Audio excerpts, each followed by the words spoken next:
All right, everybody, peace. Welcome back to the channel. It's KT Productionz video.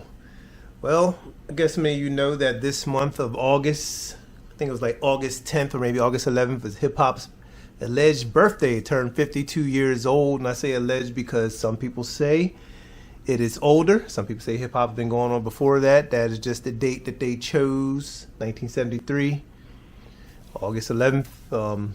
To be hip hop's birthday. Cedric and Cedar, Cool Herc, the whole deal. Back to the school, it was supposed to be a back to school party, jam thrown back then, and that's the kind of date that they kind of stick with. But other people around the boroughs in New York say otherwise. But anyway, in this time period, I'm going to do this is a special. I'm going to go through some records that I have great memories of, records that are classics, records that people need to know about, that don't get really talked about in the modern era of hip hop, but I'm going to talk about them right here. If you don't know any of these records and I'm covering them, definitely go listen to them if you are a hip hop head. Starting off today, we're going to start with this one right here. It is the Big Daddy Kane classic album, Long Live the Kane. Now, I have great memories of having this tape. Actually, the cassette tape was my brother's. This is 1988. This album dropped on June 21st, 1988, Cold Chillin' Records, Warner Brothers, produced by the legendary Marley Marl, man. And 45 King had his hands on this album a little bit too, I think, but Marley handled majority of production, all written by Big Daddy Kane himself. All written by Antonio Hardy, I believe that's his real name. Classic album, nothing but bangers from beginning to end. No skips. Even the R&B song that's in the middle, you could play that. It's like, yo, listen to that Kane.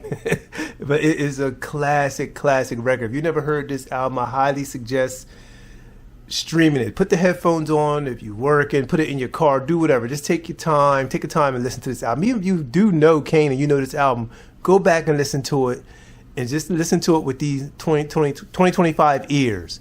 What a great record, man. This is a real rap album. Pretty much no cussing, just straight lyrics, man. Kane is a monster, man. Monster. And these were all written lyrics back then. You had to have a brain. I mean, this was just that time, man. That 88, 89 was that time period, man. Just some of the best music to come out. I know people love the 90s. The 90s are great, don't get me wrong. Part of the 90s anyway. But 88, 89, man, up in there, is just some work that came out that ain't been touched. To start this album off, a song called Long Live the Kane, he let you know right from the bat. First track, first beat, everything come on. Fire, rhymes, killing it. Then after that, the song Raw, R-A-W. It's the Raw remix. I don't even know if I ever heard the regular Raw. I think I can't remember hearing the regular Raw, because this is the Raw remix. I'm not sure if the other one that came out, that's something I got to check on. But Raw is another banger. And then Set It Off, another banger. Set It Off, you can actually find a performance of that, performing that live at the Apollo. It's a high-paced, high-energy song he do with his Kane performing the rhymes, and his two dancers, they go crazy. And I think Kane even jump in and dance with him at one part. Crazy. Then it's another joint, The Day You're Mine. That's the R&B joint on there. So you gotta hear that. It's Kane getting down with his little R&B. But then he get right back on track with a song called On the Bug Tip, featuring Scoob Lover. Just a flow. They just flowing. And the classic song following that, which is track number 6, Ain't No Half Steppin'. Legendary beat. I mean, some of these just Kane, man. I just don't know what to say. This is phenomenal work. And this tape got a lot of play. My brother had the tape. We used to play this in the room. I think I had a copy of it. I was a young dude, man. But that album right there, that is a fire record. And anybody who's a Big Daddy Kane fan, you know this album is classic. Then after Ain't No Half Stepping, a song called I'll Take You There, which is a Staple Singer sample, where he's just talking about the hood. Kane, these albums back then, they weren't just rhyming. They were conscious records. He had something to say. This song was talking about just the city, talking about living in the hood, talking about growing up, talking about the poverty, and a place to try, and how to get out of those situations. Like, Kane, man, Kane was conscious. Kane was definitely conscious, and everybody had that. Their album, you had your fun on your records, but you had your party records and all that stuff, but you also had something to say on these records. You had a song that was kind of for the kids. It's like some knowledge. Everybody dropped knowledge. It wasn't just about running around rhyming. It was very little gangster talk back then. 88, 89, it was some gangster talk, but it wasn't the majority. It was like mostly it was about knowledge of self. Like, who are you? Are you smart? Do you know about this? And they were educating us, actually. So it was dope. So that was I'll Take You There. Then he had Just Rhyming with the Biz.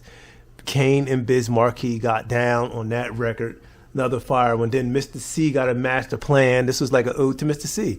Kane rhyming about his DJ. That was another popular thing. You rhymed about your DJ back then. So Kane, Mr. C got some scratches. Rest in peace, Mr. C. He passed on, I believe. But yeah, he got some scratches going on there. Then the last track on the album is called Word to the Motherland. More conscious rap. Conscious. Just talking. He's talking his 5% talk. Talking his black man talk. Talking his unity talk. His peace. Talking his talk. This is Kane, the Asiatic. Rhyming, doing it, man. These were conscious records back then. So this album right here is one that's wanted to cover in this video for you to go and check out. Go listen to this album. Put it on, stream it, give it a chance, and just take yourself back to 88. Even if you were young and you wasn't even following hip-hop yet, check this album out, man. Because a lot of stuff that's being done on this album ain't even been touched. Like, this album is coming out today that can't even touch on Long Live the Kane. Kane is no joke. Look at that cover. Kane on there surrounded by the Black Queens. You got the fruit. She got the tray with the fruit on there. This is Big Daddy Kane, man. It's a Big Daddy Kane album. Legendary Big Daddy Kane. And he's still out there today doing it. I know he did, I think he do Tiny Desk a few years ago. But Kane gets out there. He does his thing. King does his thing. So this is the first album in this segment I wanted to cover. So y'all go on and check it out. It's hip-hop's alleged birthday. So this is video number 1. There's going to be a couple more of these coming up, just doing some reviews and ratings. If I had to rate this album, if the source, I think the source came out in 90. I'm not even sure if the source is out yet. They could have been out. This is 88. The source, I think the source came out in 1990, though, if I'm not mistaken. But this album, if it were to come out and the source had to review it, and I was on that panel, this album is a easy 4.5.